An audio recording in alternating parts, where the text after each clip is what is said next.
여러분 안녕하십니까? 6월 28일 수요일 뉴스데이입니다. 문준용 의혹 조작 1차 당사자인 이유미 씨가 새벽 5시 가까이까지 검찰 조사를 받았습니다. 과연 지지율 1위 대선 후보를 겨눈 자료를 평당원 혼자 꾸며냈겠느냐가 이제 쟁점입니다. 검찰은 오늘 이 씨에 대해 구속영장을 청구합니다. 전기영 기자입니다. 검찰에 제소한 뒤 19시간 넘게 조사를 받은 이유미 씨는 아무 말 없이 검찰 정사를 빠져나갔습니다. 가족들도 연루됐는데 이것도 윗선 짓이 있었던 건가요? 단독 범행이라고 했는데 시인하시는 거예요? 이 씨는 검찰 조사에서 제보 조작을 한 혐의를 대부분 인정한 것으로 알려졌습니다. 이 씨는 지난 대선 때 문준용 씨 동료의 증언이라며 녹음 파일과 SNS 대화 내용을 조작한 혐의를 받고 있습니다. 이 씨는 검찰 소환에 앞서 지인에게 당에서 기획해서 지시했다며 꼬리 자르게 하려고 하고 있다는 메시지를 보내 억울함을 호소했습니다. 윗선 개입 여부에 대해서도 수사력을 집중하고 있는 검찰은 이유미 씨의 제보 내용을 당에 전달한 이준서 전 최고위원을 출국 금지 조치했습니다. 당 진상조사에서 조작 사실을 몰랐다고 진술한 이 전 최고위원은 현재 외부와의 접촉을 끊은 채 검찰 조사에 대비하고 있는 것으로 알려졌습니다. 검찰은 오늘 중으로 이유미 씨에 대한 구속영장을 청구할 방침입니다. MBC 뉴스 전기영입니다. 네, 이 사건으로 무엇보다 대선 패배 뒤에 재기를 준비하던 안철수 전 대표의 앞으로의 행보가 대폭 위축될 것 같습니다. 새 정치를 표방했던 안 전 대표가 직간접적으로 공작 정치에 연루됐다는 점에서 이미지 훼손이 불가피해 보입니다. 김준형 기자입니다. 더불어민주당은 조작 사건의 당사자와 국민의당 대선 후보였던 안철수 전 대표와의 관계를 정조준했습니다.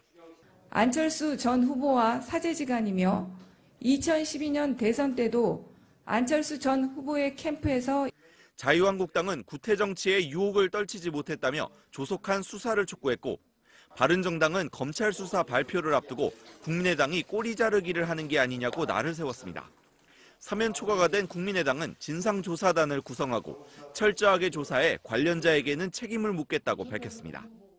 어떻게 이런 끔찍한 발상을 할 수 있었는지 법정 최고형으로 다스려 주시기 바랍니다.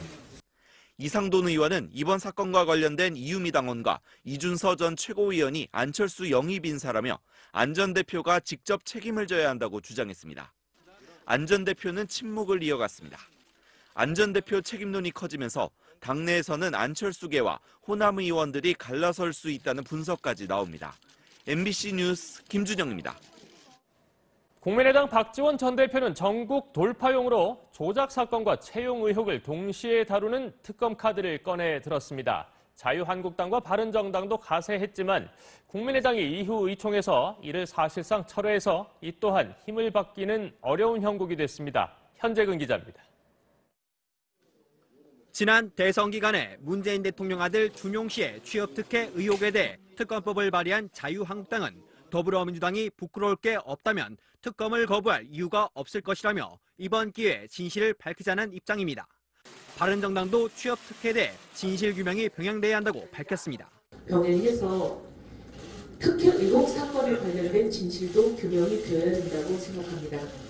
국민의당 일각에서도 이번 일로 취업 특혜 의혹 자체 면죄부를 줘선 안 된다는 주장이 나왔습니다.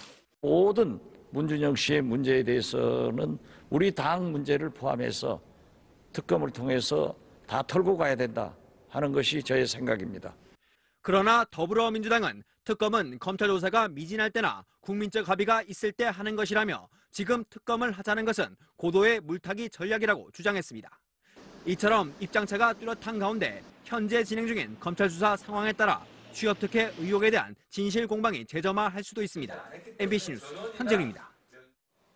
네, 이제 한미 정상회담 시작입니다. 문재인 대통령은 오늘 오전에 출발해 우리 시각으로 내일 새벽에 미국에 도착합니다. 3박 5일의 일정 동안 도널드 트럼프 대통령과 관계의 첫 단추를 잘 꿰을지 그 어느 때보다 주목됩니다. 이재민 기자입니다. 문재인 대통령은 미국에 도착해 6.25 전쟁 장진호 전투 기념비에 헌화하면서 공식 일정을 시작합니다. 트럼프 대통령과는 현지 시각 29일 오후 백악관 환영 만찬에서 처음 만납니다. 각별한 환대와 함께 미국이 한미 동맹에 부여하는 중요성을 상징적으로 보여주는. 다음 날엔 정상회담을 하고 회담을 마치면 양국 정상이 공동 성명을 발표할 계획입니다. 양국 간 포괄적 협력의 기반을 굳건히 하는 전기가 마련될 것으로 기대합니다. 순방 마지막 날인 다음 달 1일엔 재미 동포를 만나고 현지 특파원 등과 간담회를 진행할 예정입니다. 이번 방미 기간 문재인 대통령은 정상회담의 구체적 성과에 연연하기보다 한미동맹 강화에 주력할 방침입니다. 그러나 북한 핵과 사드, 한미 FTA와 방위비 분담금 문제 등 난제들이 산적한 만큼 돌발 상황이 발생할 가능성도 배제할 수 없습니다. MBC 뉴스 이재문입니다. 공사 중단 여부를 놓고 신고리 원전 오륙호기 문제를 시민 배심 원단을 뽑아 정부가 결정하겠다고 밝혔습니다. 일단 신고리 오륙호기 공사를 일시 중단하기로 했습니다. 전준홍 기자입니다. 신고리 원자력발전소 5,6호기의 건설 공사는 현재 30%가량 진행됐습니다. 정부는 국무회의를 거쳐 원전 건설을 잠정 중단하고 공론화 작업을 진행하기로 했습니다. 신고리 5,6호기를 계속 지을지 말지 최종 결정은 시민 배심원단에게 맡기겠다는 겁니다. 가칭 공론화위원회를 구성하고 선정된 일정 규모의 시민 배심원단에 의한 공론 조사 방식으로 이를 위해 정부는 독립기구인 공론화위원회를 만드는데 원전 산업과 관련 없는 10명 이내 인사로 구성하고 20, 30대도 포함시키기로 했습니다. 이들은 3개월 동안 여론조사나 TV토론 등 공론화 과정에서 실무적인 업무를 진행하고 불특정 시민 배심원들을 선발합니다. 독일에서 핵 폐기장 부지를 선정할 때 의견 수렴하는 방식을 참조한 겁니다. 대선 공약에서는 신고리 5,6호기의 공사를 중단하겠다고 했지만 2조 6천억 원 규모의 손실이 발생하고 전력 수급에 대한 대비도 필요하다며 지역 주민의 반대까지 부딪히자 이제 여론에 물어보겠다는 뜻입니다. 하지만 이런 공론화 방식이 처음인데다 찬성과 반대 측 모두가 시민 배심원단의 결정을 수용할 수 있을지 의구심을 제기하고 있습니다. 삼성물산 등 컨소시엄과 수백 개 협력업체들의 공사가 중단된 가운데 연구 중단이냐 건설 계속이냐의 문제는 시민 배심원단의 손에 넘어갔습니다. MBC 뉴스 전준홍입니다. 각종 의혹에 휩싸인 송영무 국방부 장관 후보자에 대한 인사청문회가 오늘 열립니다. 해군 장교 시절 만취 상태로 운전하다 적발된 사실이 뒤늦게 드러났는데 야당의 송곳 검증이 예상됩니다. 장성호 기자입니다. 지난 1991년 5월 23일 해군 작전사령부 헌병대의 사건 접수부입니다. 당시 작전참모처 중령이던 송영무 후보자가 2달 전 도로교통법 위반으로 적발된 사실이 기록돼 있습니다. 사유는 음주운전으로 당시 혈중 알코올 농도는 0.11%, 면허 취소에 해당하는 만취 상태입니다. 송 후보자는 그러나 소속 지휘관에게 관련 사실을 통보하는 소속 통보 처분 외에 아무런 처벌도 받지 않았습니다.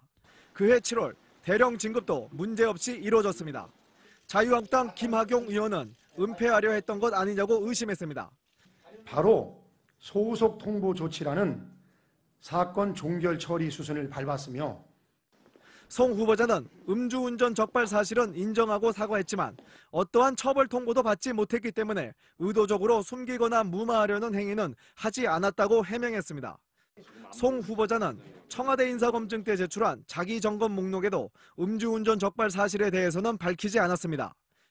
야당은 오늘 열리는 송 후보자 인사청문회에서 철저한 검증을 예고하고 있습니다.